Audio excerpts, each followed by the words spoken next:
Bom, gente, vamos começar com o primeiro exercício aqui. Um exercício E9, tá certo? Não é um exercício fácil, ele nem de longe é o mais fácil da lista, mas eu tô começando por ele por uma questão de simplesmente sequência da apostila, tá? Ele é um exercício da FUVEST que fala assim: o guindaste da figura pesa 50.000 newtons sem carga. E os pontos de apoio das suas rodas no solo horizontal estão em x igual a 0 e x igual a menos 5. O centro de massa cm do guindaste, sem carga, está localizado na posição x igual a menos 3 metros e y igual a menos 2. Nessa situação mostrada na figura, a maior carga P que o guindaste pode levantar pesa. Então tá aí, né? Um exercício bom, um exercício legal da FUVEST, né? Eu separei o desenho aqui e a gente tem algumas considerações a fazer para a gente conseguir resolver esse exercício da melhor maneira possível. Primeiro, quando a gente pega um exercício, e a gente precisa dar um primeiro passo. O segredo para resolver o exercício é conseguir começar ele. Então, a gente vai pegar isso aqui e vai desenhar as forças, beleza? A gente tem o peso P aqui. A gente tem o peso do guindaste, que fica no centro de massa dele, eu vou chamar de PG. A gente tem as duas rodas encostando no chão, que eu vou chamar de normal A, e vou chamar de normal B. Professor, tem corda. Se tem corda, tem tração. Só que as outras forças que a gente tem aqui envolvidas, elas são forças em que a ação e a reação estão no guindaste, né?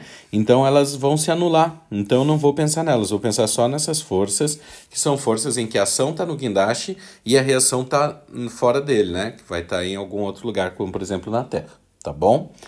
Bom, beleza, desenhadas as forças, agora a gente vai se preocupar com a resolução do exercício. Primeiro passo é você efetivamente encontrar onde seria o ponto de rotação deste guindaste. Como assim?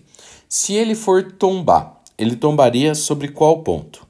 A minha sugestão é essa aqui, veja se você concorda comigo.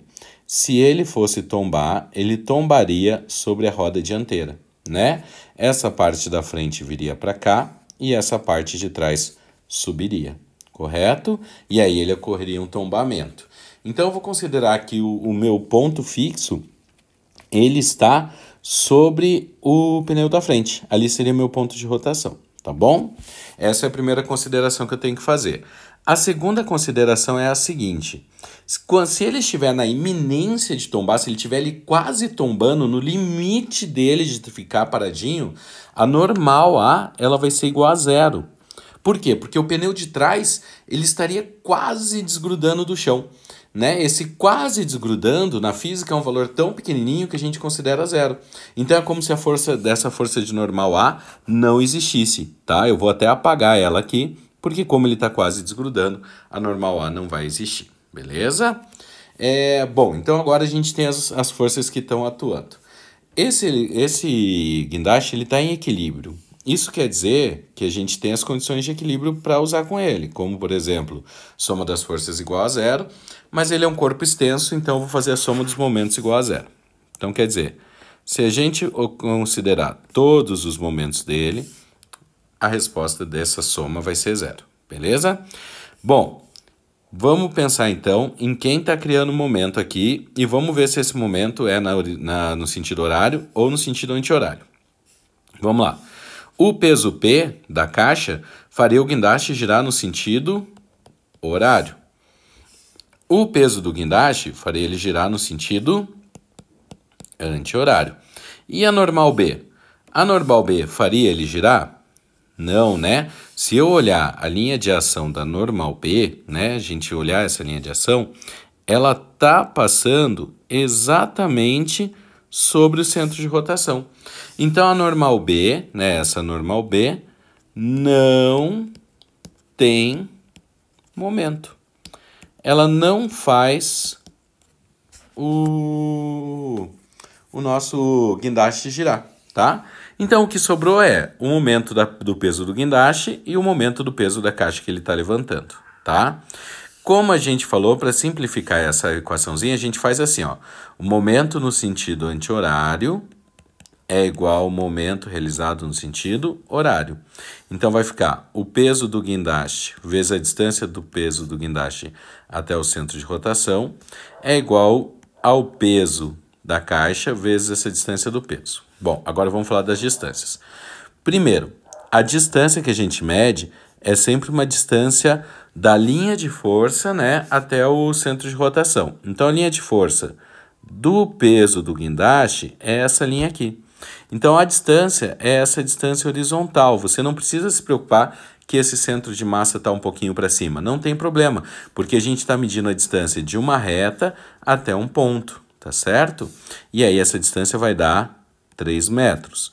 Já se eu for ver a linha de força do peso aqui, ó, ela está passando pela coordenada 2.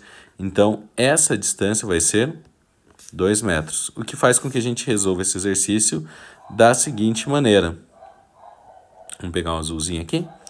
50 mil, que é o peso do guindaste, vezes 3 é igual ao peso P vezes 2.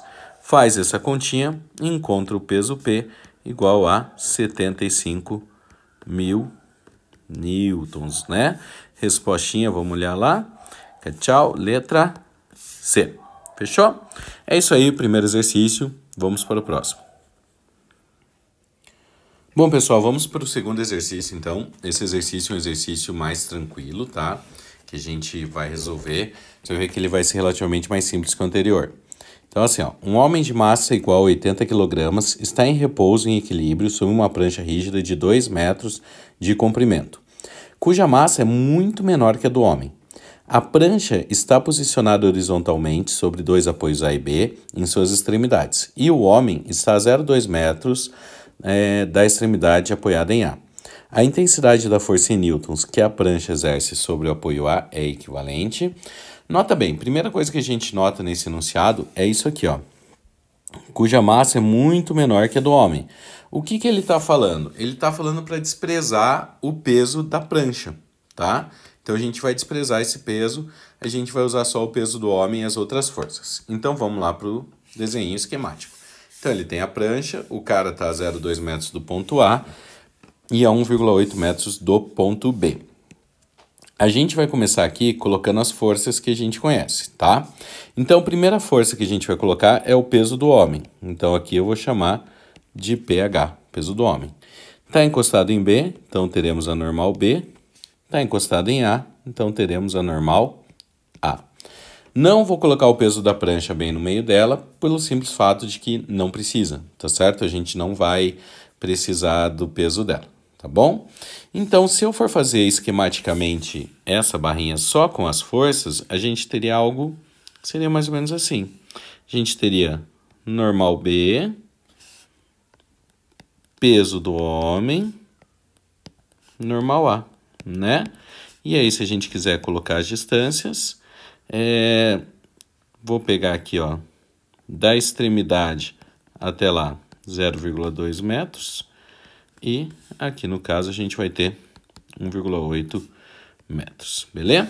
Então, tá aí. O peso do homem, fácil de calcular, né? Ele deu ali, são 80 quilogramas, então vamos calcular esse valor. O peso do homem é igual a M vezes G. O peso do homem vai dar 80 vezes 10, 800 newtons, beleza? Então, vamos lá. De novo, a gente tem um corpo que pode rotacionar. Então, o primeiro passo é escolher o ponto de rotação. Gente, de novo, como eu falando para vocês, eu posso escolher qualquer ponto? Eu posso escolher qualquer ponto, tá? Eu poderia, aqui ver, ó, eu poderia escolher o centro aqui da barra? Eu poderia, não teria o menor problema, tá? Só que isso me faria o exercício ficar bem mais longo, porque eu precisaria fazer o quê? Eu teria que encontrar o valor de NA e NB. Sendo que NB, ele perguntou uma coisa de NB? Ele não perguntou nada de NB. Então, NB é uma força que não interessa para mim na resolução do exercício. Então, o que eu vou fazer? Em vez de colocar o centro de rotação no meio da barra, eu vou colocar o centro de rotação aqui NB, tá? Então, NB vai ser o meu centro de rotação. Por quê? Porque daí eu elimino um momento. A normal B não vai estar fazendo essa placa girar, né? Essa barra aí, essa madeira, me fugiu o nome que ele usou aqui, que ele usou mesmo. Essa prancha girar, porque o centro de rotação está em cima dela, né? Lembra, eu posso colocar em qualquer lugar. Se você quiser que depois eu te mostre como resolver com o centro de rotação no meio, você me manda uma mensagem lá no Insta, tá? Aí eu mostro para vocês. Mas a gente vai cair num sistema NA, NB, mas vai resolver o exercício. Aqui fica mais fácil. Por quê? Porque agora eu tenho duas forças fazendo momento. Ó, acompanha o meu raciocínio. Se eu olhar, né, a partir desse centro aqui, o peso do homem vai estar girando a placa no sentido anti-horário. E a normal A estaria girando a placa no sentido horário. Como está tudo em repouso, a gente vai considerar aquele somatório dos momentos iguais a zero, que para a gente isso quer dizer o quê?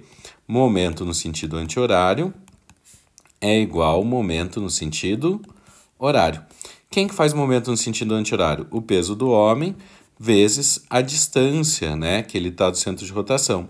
Isso vai ser igual a normal A vezes a distância que essa normal está do centro de rotação, né? O peso do homem é 800, a distância vai ser 1,8, a normal A vai ser NA vezes 2. Perdão pela organização, mas eu vou ter que puxar aqui para o lado, calculei mal o espaço, tá bom? Então vai ficar, a normal A vai dar 800 vezes 1,8 dividido por 2, né? O 2, para quem não entendeu, é essa distância que é daqui até lá na pontinha que vai dar 2 metros, tá? Então, essa normal A vai dar 720 newtons, né? Então, respostinha letra D, 720 newtons, um exercício um pouquinho mais fácil, tá? De novo, se você escolheu colocar o centro de rotação em qualquer outro lugar que não seja na normal B, você teria que fazer, né? Como é que você teria que fazer? Você teria que fazer a soma das forças, né, igual a zero. Então, você ia fazer assim, NA mais NB ia ser igual a 800, equação 1. Daí, depois você ia fazer momento da normal A, tá? Igual o momento do pH mais o momento da normal B. E aí seria a tua equação 2. E aí você resolveria o exercício, tá? Não é que fica impossível, mas é desnecessário. Escolher o centro de rotação certo é o ideal, tá bom? Vamos para o próximo exercício. Vamos lá então, pessoal. Vamos para o exercício 15 da EFON.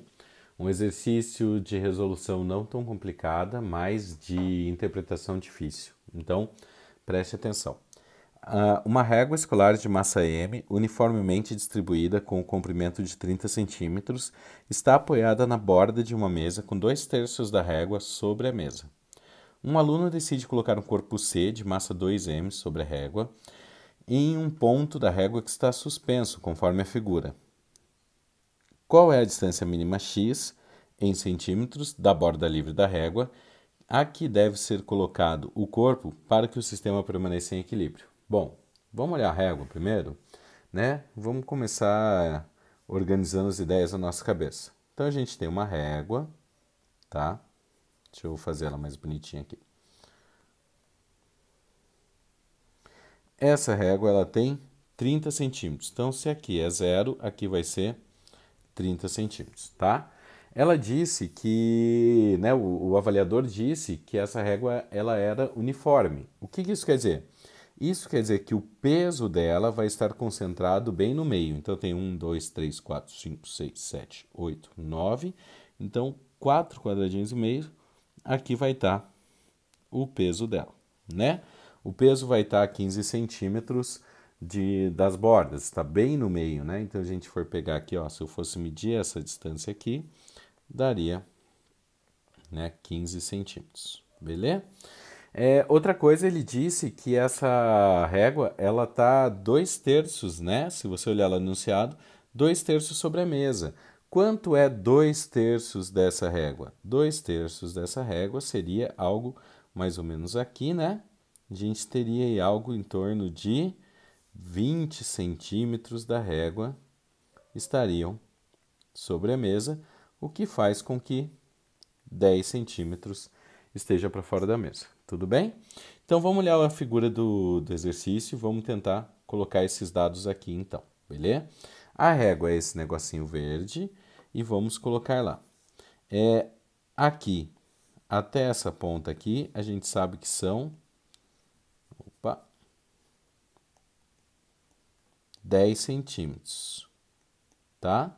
Então, para me ajudar, eu vou criar uma outra incógnita aqui, ó. Eu vou chamar esse ponto, essa distância de y, tá? Só para me ajudar, você já vai entender o porquê, tá?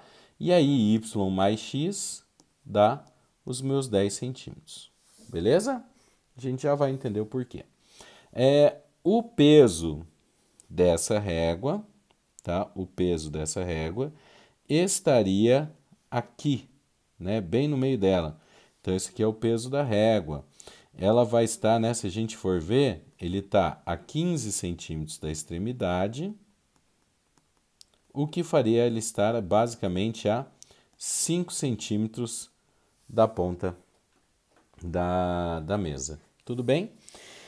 E a outra força que a gente tem seria o peso de C aqui, né? Vou apagar aqui para não ficar tão poluído o exercício. A gente teria aqui o peso de C, tá?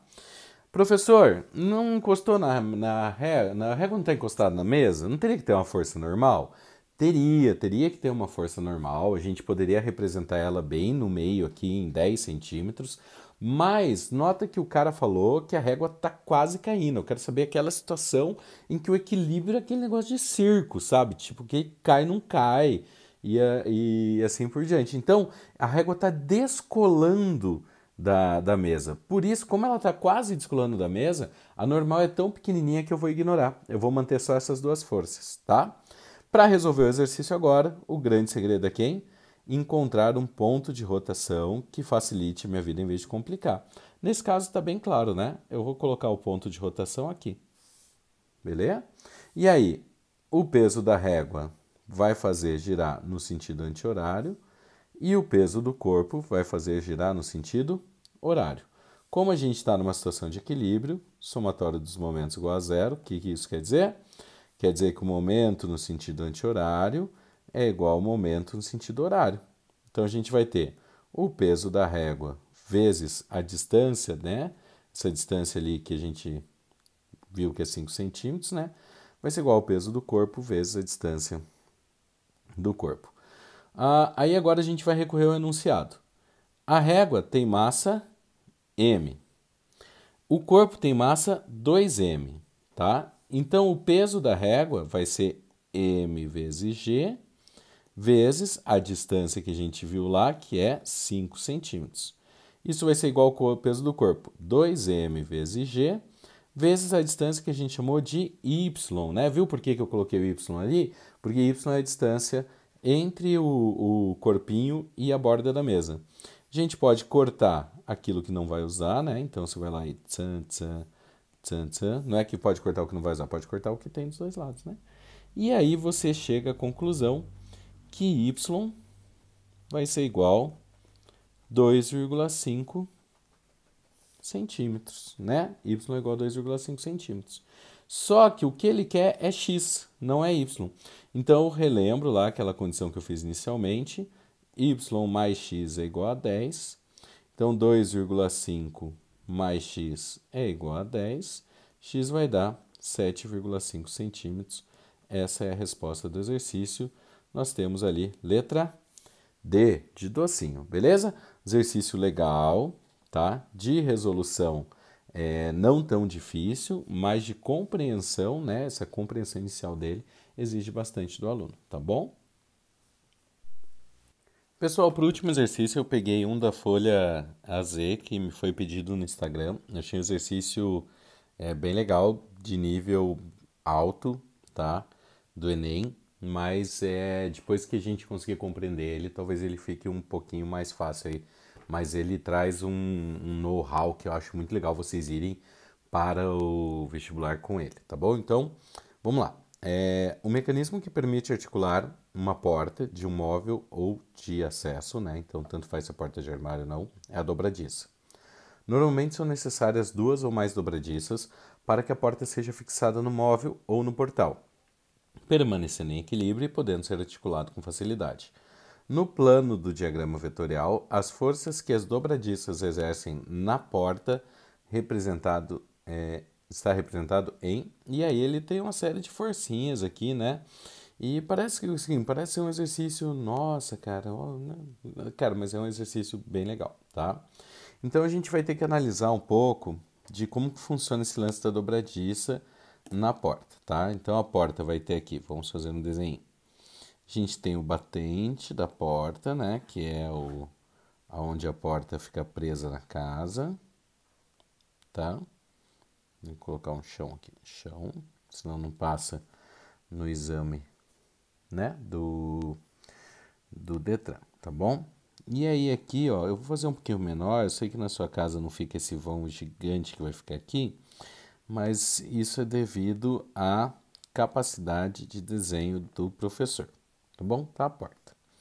E aí, conectando a porta ao batente, a gente tem as dobradiças, que aqui no caso ele fez duas, tá bom?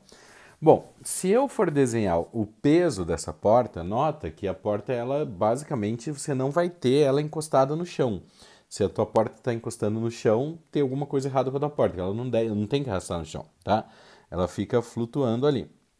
Se eu fizer isso, aonde que está o peso da porta? O peso da porta vai estar bem aqui no meio dela, né? Então a gente vai ter um peso que vai estar aqui, tá bom?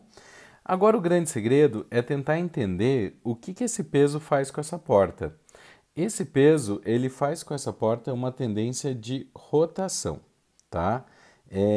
Vamos pegar e colocar um centro de rotação aqui embaixo, né? Por quê? Por que eu estou colocando aqui embaixo? Porque se essa dobradiça aqui falhar, essa porta ela vai fazer isso aqui, não vai? Ela vai girar e esse pedacinho aqui vai encostar no chão. Não é isso que vai acontecer? Se a gente tirar aquela dobradiça ali de cima? Então o centro de rotação dela é interessante que seja ali naquele pontinho ali de baixo. E aí nós teremos alguma coisa para trabalhar, tá bom? Bom, estabelecido esse centro de rotação, vamos pensar o que a porta está fazendo com a dobradiça. Então agora, nota, eu vou representar em roxo a força que a porta faz na dobradiça. Então a porta puxa essa dobradiça para lá, né? E empurra essa dobradiça para cá, tá bom? Então essas duas forças seria essa força para compensar a rotação, beleza? Só que essa é a força que a porta faz na dobradiça. Então como que seria a reação? A reação seria a dobradiça puxando a porta para cá e a dobradiça empurrando a porta para lá, né? Como ele quer saber a força que a porta, né, que a dobradiça faz na porta, eu vou ignorar essas aqui e vou deixar só essas duas. Ah, tipo, então é essa a resposta? Não, pequeno padawan. Por que essa porta não está caindo? Ela não está caindo porque tem forças na vertical também. A gente não tem o peso horizontal para baixo? Tem. Então, preciso ter, desculpem, eu preciso ter forças verticais. Aonde estão essas forças verticais? Na dobradiça também. Então a porta está puxando a dobradiça para baixo, né? Então a porta está puxando essa dobradiça para baixo também por conta do peso, tanto essa quanto essa aqui. A dobradiça então vai fazer o quê? Vai reagir empurrando a porta para cima, né? Então a gente vai ter a porta para cima aqui. Essas forças aqui não me importam muito, que eu quero saber a força que a dobradiça faz na porta, tá? Olhando então aqui, como é que vai ficar resultante na dobradiça de cima? O resultante na dobradiça de cima vai ficar para cá, né? Como vai ficar a resultante na dobradiça de baixo? Na dobradiça de baixo ela vai ficar para cá. Então a resposta seria letra, vamos ver, letra D, tá bom? Então, assim, o exercício não dá para dizer que é um exercício fácil, mas é um exercício extremamente interessante. Se alguém não entendeu, procure a mim, mande uma perguntinha lá que eu tento explicar, nem que a gente tenha que fazer uma mini live aí, tá bom? Gente, vetores é difícil na física mesmo. Vocês vão notar que a partir de agora que a gente vai estar trabalhando com energia e trabalho vai ser bem mais simples, tá? E tomara que tenha ajudado a fazer esses exercícios. Manda mensagem se tiver dúvida, não esquece, manda lá no binóculo ou qualquer outro meio de comunicação que você consiga me encontrar, tá bom? Quem quiser mais exercício, manda lá que conforme for dando tempo eu vou gravando para vocês, tá? Tchau, gente, até mais.